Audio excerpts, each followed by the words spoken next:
I'm Natalie Fleming, Marketing Manager with Brookwood Baptist Health, and we all can agree on something. It is hot outside. So I'm here today with Princeton Baptist Emergency Medicine Physician, Dr. Bruce Burns, to talk about heat-related illness. And we are also going to take some of your questions on this Facebook Live, so if you will post those in the comment section, we will take those at the end of our little interview. So Dr. Burns, how about you introduce yourself to our Facebook Live crowd? Hey, I'm Dr. Bruce Burns. I'm the chairman of the Department of Emergency Medicine at Brookwood Baptist Health, Princeton Baptist Medical Center. Awesome. All right, so we're going to talk about heat-related illness, emergencies, heat stroke. My first question, what happens to our body as a result of exposure to this extreme heat we're experiencing? Your body has several ways to cool itself when it's in extreme heat. The first is radiant. You can lose heat through radiation, and the example of that would be if I were sitting beside a block of ice, and it feels like that block of ice is cold because you're losing heat towards that block of ice. If I sat down beside something that was very hot, like molten lava, it would feel heat because that heat would be transferred to the lava to my body. Right. So radiation is the most effective form of losing heat. The other type of losing heat is evaporation. We sweat. Oh, yes. And when we get wet skin, that sweat evaporates, and that cools our body fairly effectively. The other way is convection. If we're sitting down, our skin warms the air around us. And if we replace that air with new air, such as a breeze, Right. it takes that hot air away and brings in cool air. So that's a very effective way of cooling your body. And then the last is conduction. Like we're sitting on the seat. We're Right. losing heat from our body to the seat. It's a very ineffective way to cool yourself. Okay, interesting. Well, now who in our population is at the greatest risk for heat illness? Now, the greatest risk for persons with heat illness is the extremes of age. Those that are elderly and those that are very young. Also, patients that are psychotic, because not only do they not have good mental function, but they may be on some medications that can affect their ability to lose heat. Oh, goodness. So talking about heat exhaustion first, what exactly is that and what are the symptoms? Well, when you start to get hot outside, okay, so we get above 75, 80, 90 degrees outside, our body temperature is 98.6. As we get closer to that, we have the ability to not lose that radiant heat as well. Okay? So we start relying on evaporation to cool our bodies. When we start relying on evaporation to cool our bodies, we start losing fluid and we lose salts. So we become somewhat dehydrated and a little volume depleted. And as that process goes on, you may get symptoms such as dizziness or lightheadedness, fatigue, generalized weakness, sometimes nausea and vomiting. That's heat exhaustion. That's when the body is working overtime to try to cool itself in a hot environment. And we are having some hot environments day in and day out. So what steps can someone take to cool their body down if they are experiencing heat exhaustion? Well, the first thing we talked about is the different ways the body loses heat. So the first is radiation. So if we have less clothing on, we're able to lose more radiant heat. So if I wore a suit like I have on today, I lose about half the amount of heat as if you did not have a suit on, if you had exposed skin. Right. So people wear shorts, and they wear short sleeve shirts and tank tops and things like that to expose more skin. The other thing is that we sweat. Okay, so Southern women glisten. Glisten, We don't sweat. okay. Well, when it's hot outside, you sweat. So you have to be able to accommodate yourself to sweating. Right. Okay? So when we talked about earlier, people that were at high risk for heat exhaustion are those people that aren't used to the heat. Okay? So when we're used to the heat and we're in a hot environment, our body has the ability to glisten more. Our body has the ability to hold on to its salts so we don't get salt depleted, therefore we don't get volume depleted. That takes a good 1 to 6 weeks to accommodate yourself to a hot environment. Oh, okay. One of the things that we see very frequently this time of year at Princeton is you'll see that football season starting. Oh, yes. People are out there and they're getting ready for the season to come up and they're practicing, and we pay a lot of attention to those football players. Yes. We got to keep them cool. We got to prevent heat illness. thing that we don't pay so much attention to are the band members. So the Aw. band members come down from the north to the south. They're out there all day marching in the hot sun, and we don't pay as much attention. Right. And they haven't trained all summer physically to True. be in the heat. So they're at Right. highest risk, and we usually see 1 or 2 band members with heat exhaustion in the emergency department this time of year. Wow, that is very interesting. So moving from heat exhaustion, let's go into kind of something a little more serious. What is heat stroke? Heat stroke is when your body has gotten to the point where it can no longer regulate its body temperature. Oh, goodness. So when we get the heat outside gets up to the level of your body temperature, that 98.6, we no longer can lose heat by radiation. So then we're down to just evaporation and convection. Okay? So if you have your body covered up, the air can't get in there to cool your body, and you get to the point where you can no longer produce sweat because you've maxed out your sweating capacity, then your body temperature starts to rise, and it starts to rise very quickly.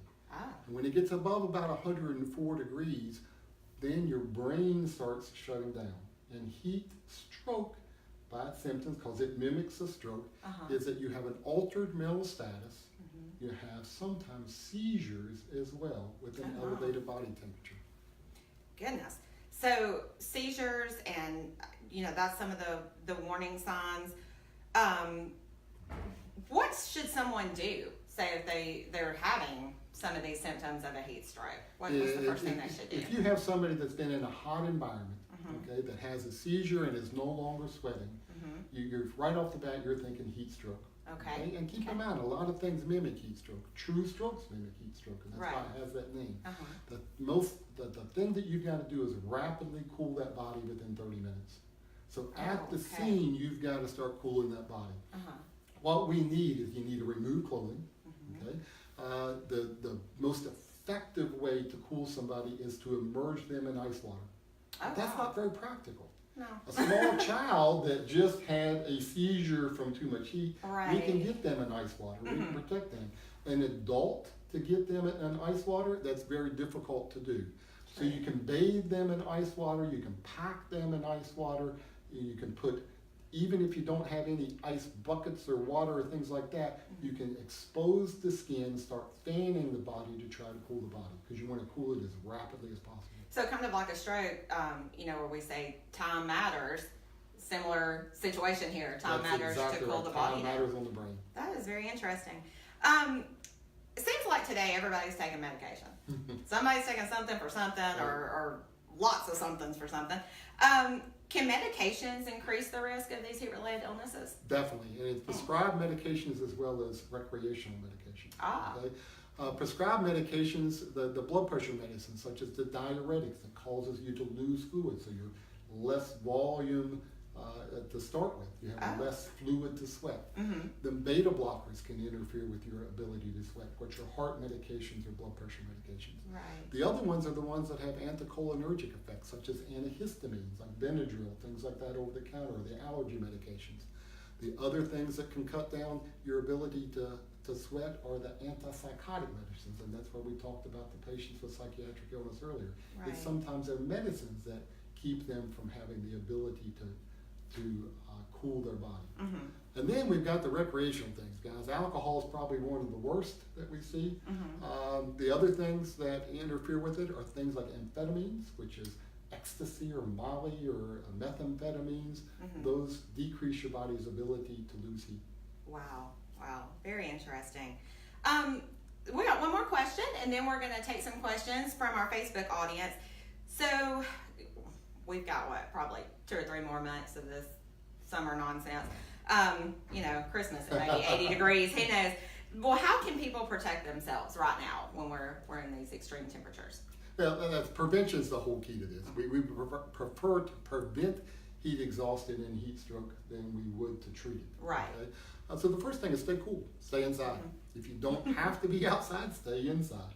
If you're outside, then it's a two-edged sword. We ask you to cover up so you don't get sun-damaged skin. True. But we ask you to uncover yourself so you don't get overheated. So that means staying in the shade. Okay. The other thing that you do is stay hydrated. And it really doesn't matter what fluids you drink as long as you drink some fluids, but avoid the alcohol and the caffeine that we talked about. Right. All right. Well, I have learned a lot today. I especially like the whole idea about thinking fast with regular stroke and heat stroke. That's something great to remember. Do we have any questions from our audience? Brittany, go right ahead. We do. The first question is, what is the worst thing you can drink for dehydration? Mm-hmm. Right, the worst thing you can drink for dehydration is alcohol, okay, and the caffeinated beverages. Alcohol has a diuretic effect, makes you urinate more, so you lose fluid, and makes your body not respond well to the heat. All right, and our next question is, how much water should I be drinking a day? Oh, that's a good one. Yeah, water is a two-edged sword, because if you drink too much water, then you have too much water in relationship to the salt in your body. So, we ask people to drink about a gallon of water a day. Usually the sports drinks, the rehydration drinks, are ones better to use when you're in an environment where you're sweating a lot. Oh, okay. All right, let's see, we have another that says, we kind of talked about it a little bit, but how do I know if I'm having a heat stroke?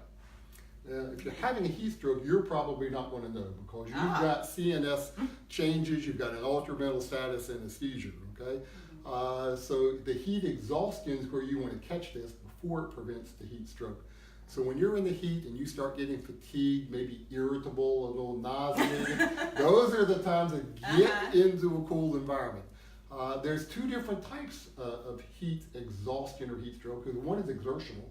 So I'm exercising in a hot environment or working in a hot environment. Right. And the other is when you're not exerting yourself. You're just sitting still, but the heat environment around you is getting so hot that you can no longer regulate your heat.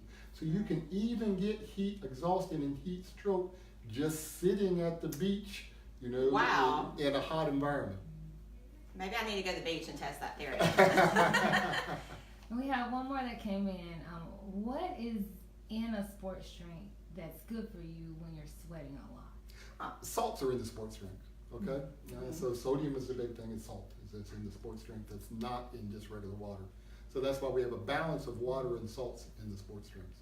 The sports drinks you want to avoid, though, are the ones that have that energy boost effect to them, because those have caffeine and stimulants in them, which can decrease your body's ability to lose heat.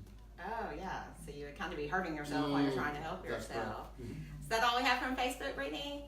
All right. Well, thank you, Dr. Burns, for joining us today. And if you would like to learn more about our emergency services at Brookwood Baptist Health, visit us online at brookwoodbaptisthealth.com.